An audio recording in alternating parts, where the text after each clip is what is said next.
এবারের যাত্রা রাজশাহী থেকে মেহেরপুরের উদ্দেশ্যে। রাজশাহী ট্রেন স্টেশন থেকে কপোতাক্ষ এক্সপ্রেসে বেলা 2:30 রওনা দিলাম চুয়াডাঙ্গার উদ্দেশ্যে। এই রুটে এটি আমার প্রথম যাত্রা, আর ট্রেন যাবে হার্ডিঞ্জ ব্রিজের উপর দিয়ে, সেটিও প্রথম অভিজ্ঞতা।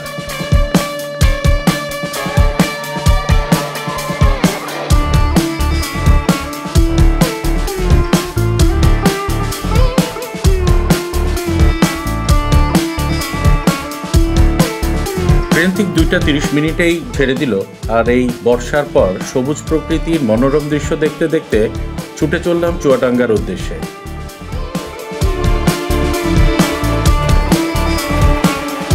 কপোতাক্ষ এক্সপ্রেস রাজশাহী থেকে যশোর খুলনা হয়ে বেনাপোল পর্যন্ত চলাচল করে থাকে।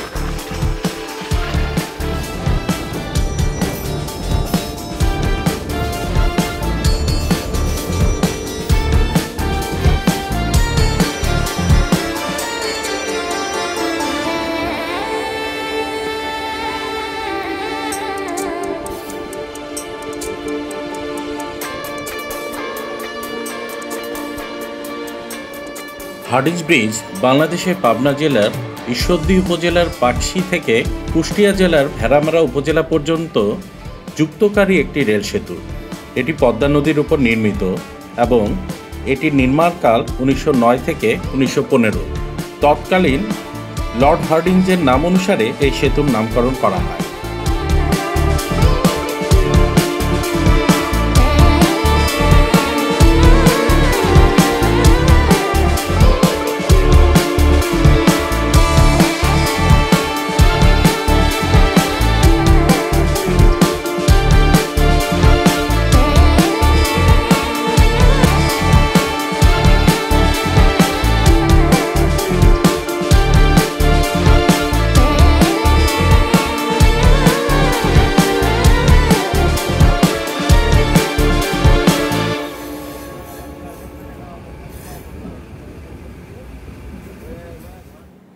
ঠিক 3 ঘন্টার মধ্যে পৌঁছে গেলাম চুয়াডাঙ্গা স্টেশনে।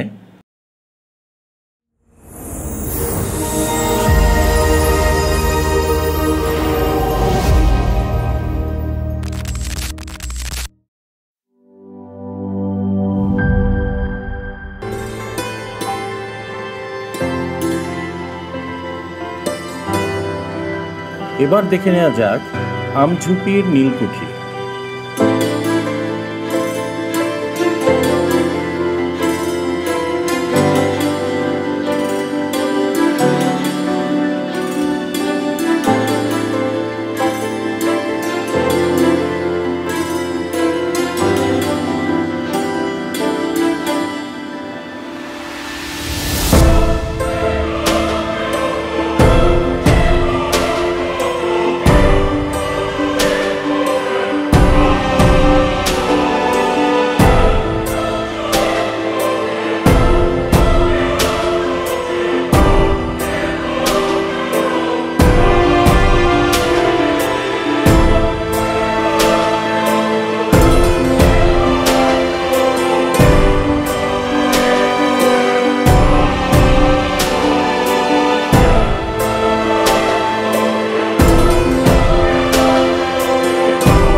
ব্রিটিশ আমলের বিশাল এই গাছে সবুজ টিয়ার অভয়ারণ্য বলে ভুল হবে না।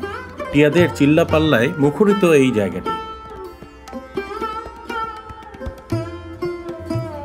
টিয়ার ছবি পরে তোলা যাবে, সবকটাই মগডালে বসে আছে।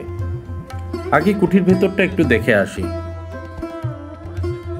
ভিডিও করা যাবে? এখানে সংক্ষেপে কিছু ইতিহাস লেখা আছে।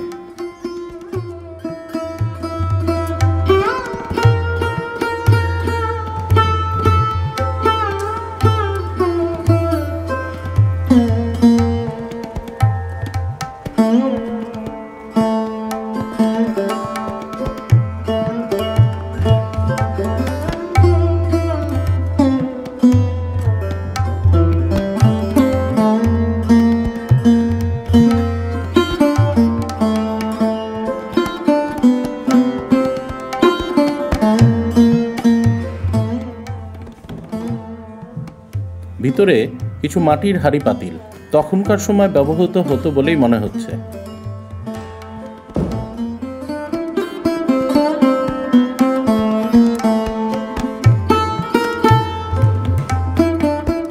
ইন্ডিগো গাছের বাংলা নাম হলো নীল গাছ, যা থেকে নীল রং তৈরি হয়।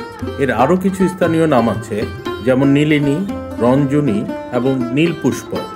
এটি মূলত নীল রং তৈরির জন্য বিখ্যাত, যা ইউরোপীয় দেশগুলোতে এর চাহিদা বাড়ার কারণে ব্রিটিশ শাসনামলে বাংলার ব্যাপকভাবে চাষ করা হতো।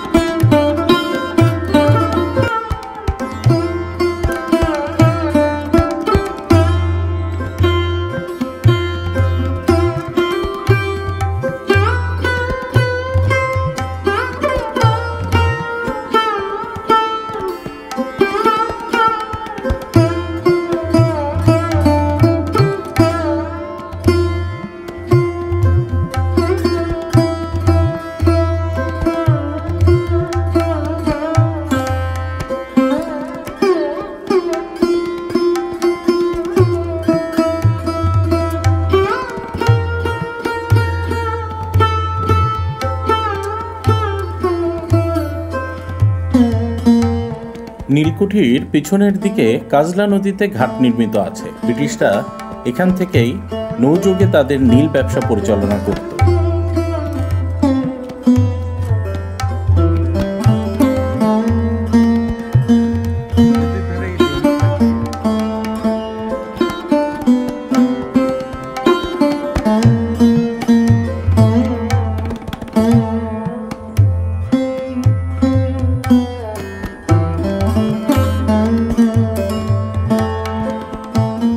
পাশেও নীলের একটি বড় গাছ আছে, বেশ কিছু ফলও হয়েছে।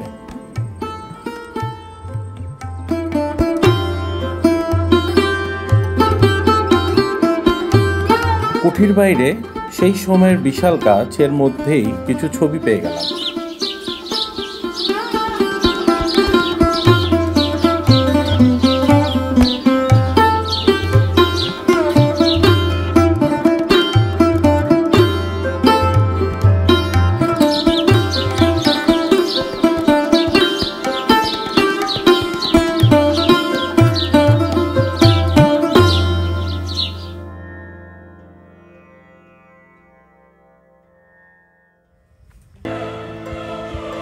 মুজিবনগর স্মৃতিসৌধ মেহেরপুর জেলার মুজিবনগরে অবস্থিত।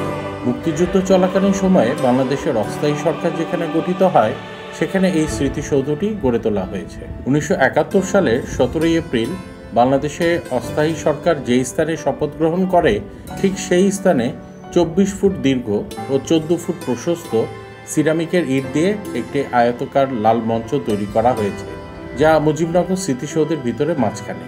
স্মৃতিসৌধটি 23টি ত্রিভুজাকৃতি দেয়ালের সমন্বয়ে গঠিত, যা বৃত্তাকার উপায়ে সারিবদ্ধভাবে সাজানো হয়েছে। প্রথম দেয়ালটির উচ্চতা 9 ফুট 9 ইঞ্চি এবং দৈর্ঘ্য 20 ফুট। পরবর্তী প্রতিটি দেয়ালকে ক্রমান্বয়ে দৈর্ঘ্য 1 ফুট ও উচ্চতা 9 ইঞ্চি করে বাড়ানো হয়েছে, যা দ্বারা বোঝানো হয়েছে বাংলাদেশের তার স্বাধীনতার জন্য 9 মাস ধরে যুদ্ধ করেছে। স্মৃতিসৌধটির ভূমি থেকে 2 ফুট 6 ইঞ্চি উঁচু বেদিতে অসংখ্য গোলাকার বৃত্ত রয়েছে, যা দ্বারা 1 লক্ষ বুদ্ধিজীবীর কুলিকে বোঝানো হয়েছে। বেদিতে অসংখ্য পাথর রয়েছে, যার দ্বারা 30 লক্ষ শহীদ ও মা বোনের সম্মানের প্রতি ঐতিহাসিক দায়বদ্ধতা ও স্মৃতিচারণা প্রকাশ করা হয়েছে। পাথরগুলোর মাঝখানে 19টি রেখা দ্বারা তৎকালীন পূর্ব পাকিস্তানের 19টি জেলাকে বোঝানো হয়েছে। স্মৃতিসৌধের বেদিতে আহরণের জন্য 11টা সিঁড়ি রয়েছে, যা দ্বারা মুক্তিযুদ্ধকালীন সময়ে সমগ্র বাংলাদেশকে যে 11টি সেক্টরে বিভক্ত করা হয়েছিল তা বোঝানো হয়েছে।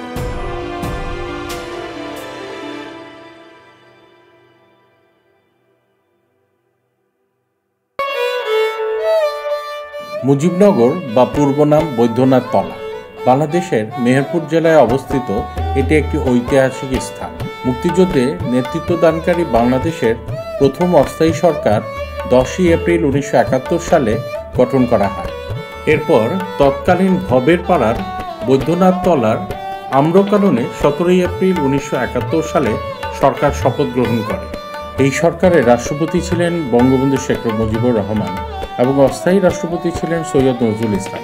বাংলাদেশ সরকারের প্রথম প্রধানমন্ত্রী তাজউদ্দিন আহমেদ এই স্থানের নামকরণ মুজিবনগর করেছিলেন। তখন সরকারি নথির শীর্ষে লেখা থাকত গণপ্রজাতন্ত্রী বাংলাদেশ সরকার মুজিবনগর।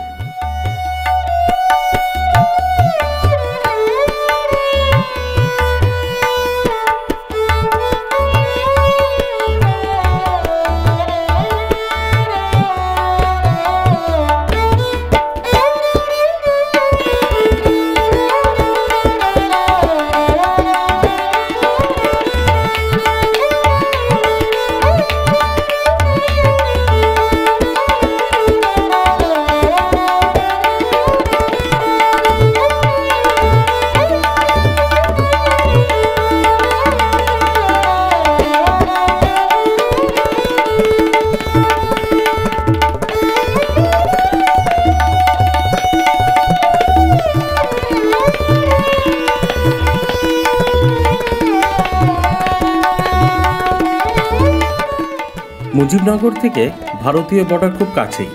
স্বাধীনতা চলাকালীন সময়ে এখান দিয়ে অবাধে যাওয়া আসা করা হতো। স্বাধীন বাংলা বা সরকার গঠনের সময় এখান দিয়েই সবাই মুজিবনগরে আম্রকাননে প্রবেশ করে এবং সরকার গঠন করে। অনেকে এই জন্য এটাকে স্বাধীনতা সড়কও বলে থাকে।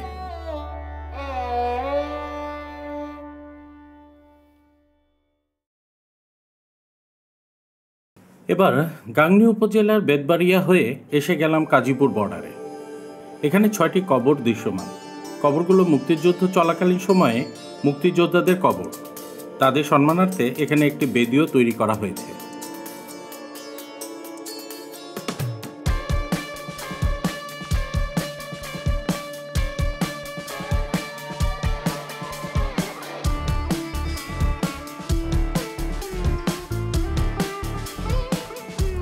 এখান থেকে ভারতীয় সীমান্তের তারকাটার বেড়া খুব স্পষ্টই দেখা যাচ্ছে।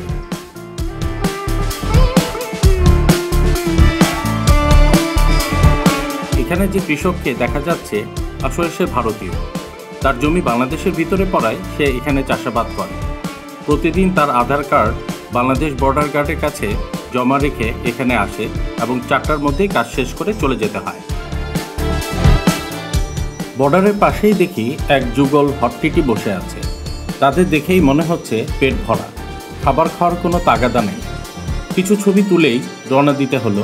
আজ রাতের বাসে ফিরতে হবে ঢাকাতে।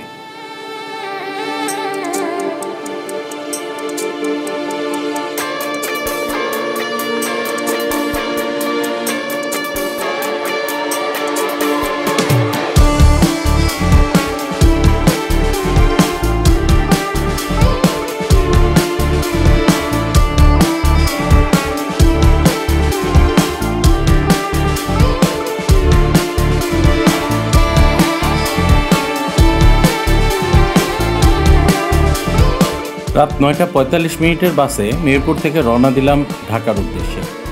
এবার এখান থেকে বিদায় নিচ্ছি। ধন্যবাদ সবাইকে।